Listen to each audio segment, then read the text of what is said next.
Alright, good evening guys. Tonight I'm going to be going over Module 5, SAM Project 1B. Before we get started, I always tell you to download all the files. There's 3 for this particular project, and you will need all 3. As soon as you open up either Word or Excel and you see this yellow bar across the top that says Protected View, automatically hit Enable Editing or you're not going to be able to do anything with it. So I'm going to click on that. Alright. And then the next thing that we always know is to edit the file name from 1 to 2. And then just make sure you have that support file that also got downloaded. You're going to need that for one of the steps. Alright, so let's see. Let's come over to project steps. Alright, so it says Allison Kenyon is on our finance committee of the Jefferson School Foundation, an organization that raises funds for schools in the Jefferson School District. Allison is tracking sales from 4 cookie dough fundraisers held during the year. Okay, whatever. And then it says she has an elementary school, middle school, and high school worksheet. And they all have the same structure and the same data. So if you remember, this is exactly what 1A was. It says right off the bat, group the elementary school, middle school, and high school worksheets to make changes to all the 3 at the same time. Alright, so remember how I showed you how to group? So we're going to go click on elementary school. The tabs are down here. Click on elementary school. I'm going to hold my shift key down and I'm going to click on middle school and high school, and they should be grouped. Some of yours will have a green that goes straight across. If you right click on any of these, you'll see it says ungroup. Don't click that. That just means that it is grouped.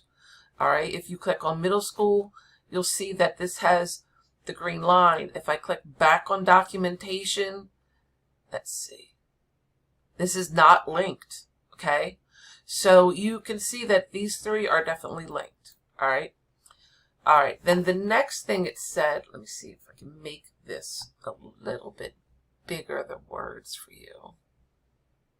I've come down to here instead.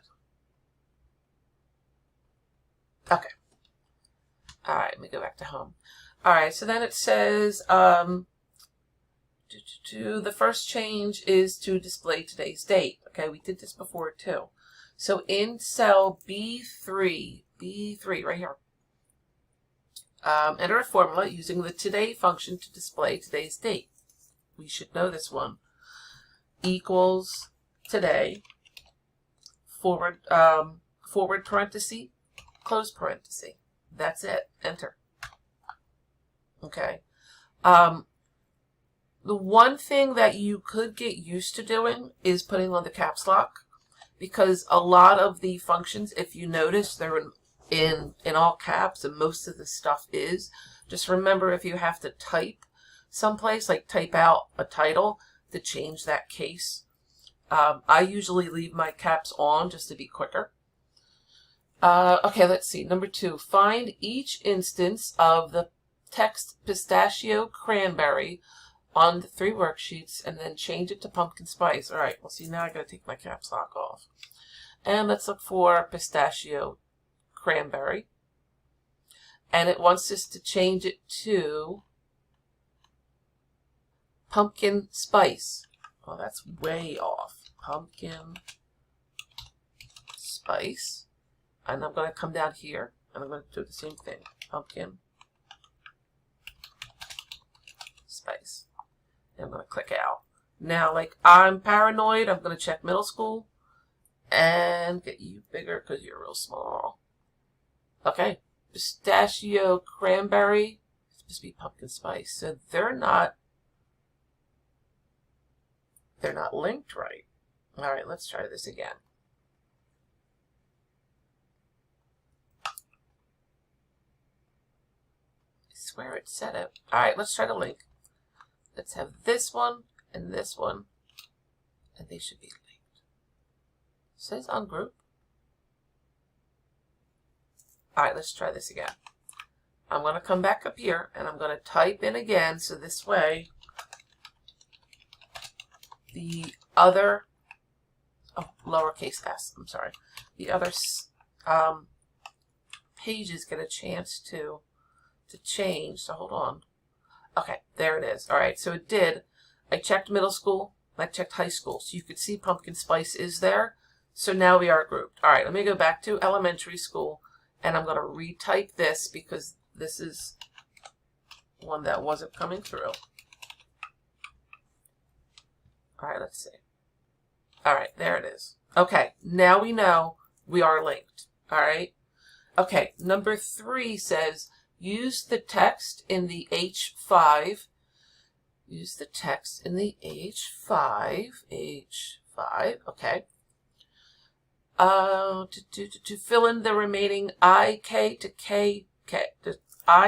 K5 with the remaining quarters. So remember the months one, September and on, or May and on it was? I'm just going to come and I'm going to make my little star. And I'm going to go there. That was it. Pretty simple. All right. Number 4. Create a cell style named Notes based on the formatting in the merge cell H8. All right. So the next thing that I do would be to come up here. This is where our cell styles are. I'm going to do a drop down. And I'm going to say new cell style. And I'm going to type in the word N-O-T-E-S, notes. I'm going to hit OK. If I click in here, you'll see the new one is right there. Right there. All right, so the next one says to merge the cells H6 to K6. That's these guys. I'm going to come over here, and I'm going to highlight H6 to K6. And we know how to merge the center, but this just wants us to merge. So I'm going to click down, and it's the next one that says merge across. Merge across, you're done. And then it says 4C, apply the new note cell style. This is kind of easy.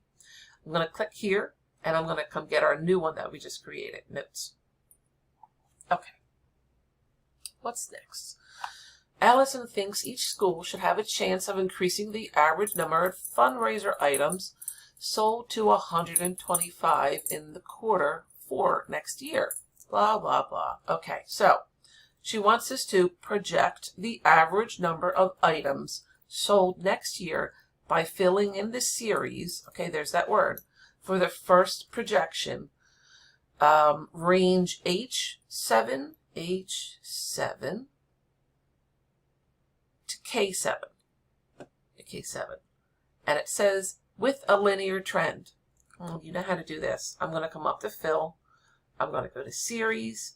And she said she wanted a linear trend. So a linear and trend. Don't touch anything else. Hit OK. Simple. Now, because we already know what Allison wants, she wants us to project the next one, so H9 to K9. She wants us to do a second projection based on the growth series using a 1.05 as a step value.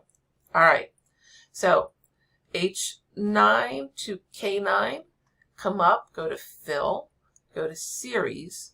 Now, it's a growth series, so it's a growth series, not a trend. It says nothing about trend, and it has a step value of 1.05. It says nothing about a stop. Don't put it in. Hit OK. Perfect. All right, number 7. Allison wants to consolidate this year's sales data for the elementary, middle, and high school on the all schools. Okay, now we get to this one. So remember, this was all locations. Now it's all schools. Okay, I'm going to click here. Let's make this bigger for you guys. All right. Ungroup the worksheets and go to the all schools worksheet. All right, let's make sure these are ungrouped. Just right-click on them, and if it doesn't say anything about being grouped, you're not grouped. All right. So, 7A, in cell C6, C, all schools, C6, remember this is exactly like it. Enter a formula using the sum function and a 3D reference to total the number of chocolate chip cookie packages sold in cell B6 in Jefferson Elementary, Middle, and High School. Okay. So, why we can't have these grouped to do this is beyond me, but you group them during the creation of the formula, okay? So, we're in C6, and I'm going to hit equal. I'm going to put my caps lock back on, and I'm going to type the word SUM, and I'm going to begin that parenthesis. Remember how you said stop? Now, go click on elementary school. Now hold your shift key down, click on middle and high school, take your finger off that shift key, and we're going to go to B6 because that's what we're referencing, okay? And then you're just going to hit the enter key. Enter. It'll automatically bring you back to the all schools page, and you should have something like a 71. So in other words, it should be elementary school, B6 was 24, middle school is 24, and then the high school was something different. So add them up and they come out to 71. Okay? All right. Copy the formula in cell C6 to calculate all the rest of the stuff. So just like before, we're going to fill in this entire thing. Okay? It tells us to do this column first, and then these. I don't know why. I'm gathering it's because the 71 is in the way, so they are you got to do two technically different procedures, but they are the exact same. So copy for B6. I'm going to put my mouse on C7, go down to C10, go to paste, but remember, do that second one. There you go. And then come back up here without even doing anything else. Don't click anywhere. And then come and do paste for the second one. All right? Now, because we didn't know this was actually happening, Allison also wants us to do the same darn thing to C15. And then copy as well. All right, so, ready? C15 equal SUM, beginner parenthesis. Click on elementary school. The cell is B15 because it's C15. And we're going to hold down the shift key and click on middle and high. We're going to let go of that shift key. We're going to click on B15 and we're going to hit the enter key. And we're back at all schools. Okay, here we go. Ready? The next one, of course, says copy. So B15, copy, highlight, paste the second one. Highlight quarter, 2, 3, and 4 only to the sugar. Don't go to total. And go to paste, second one. Perfect. We're on 8. All right. 8 happens to be everybody's favorite. That's the roundup one. So Allison wants to round up all the total sales. So in cell C20, we're still in all schools. Okay.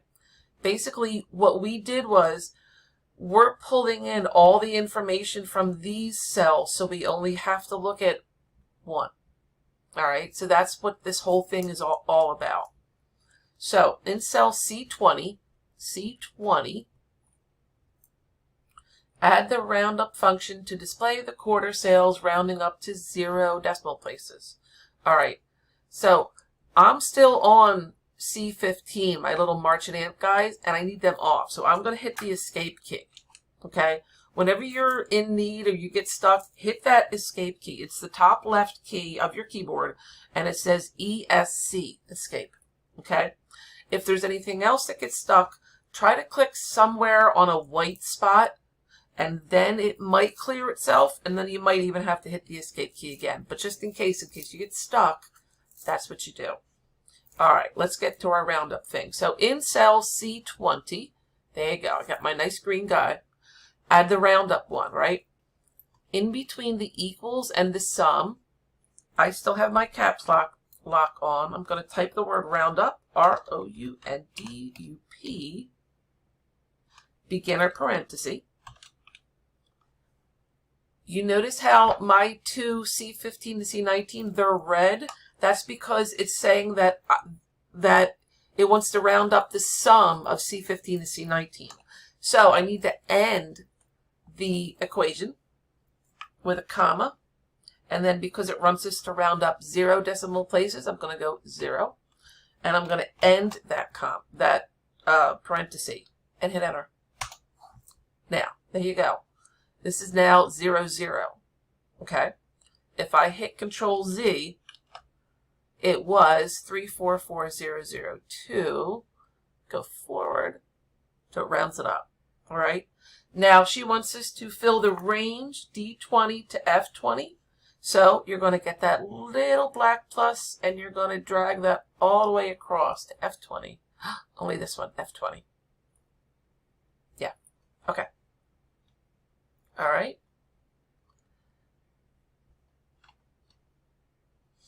Okay. I have my support one open. Now remember me telling you about that yellow line. This next step will not work if this is here. So enable editing, click. All right. Now let's go back and read this. Open the file support. We got it right here. And then 9B says in cell G22 of Allison's workbook. Allison's workbook is our main one. G22 is right here. Have it highlighted. It wants us to insert a formula using the external reference to cell F20 in the support one. So I'm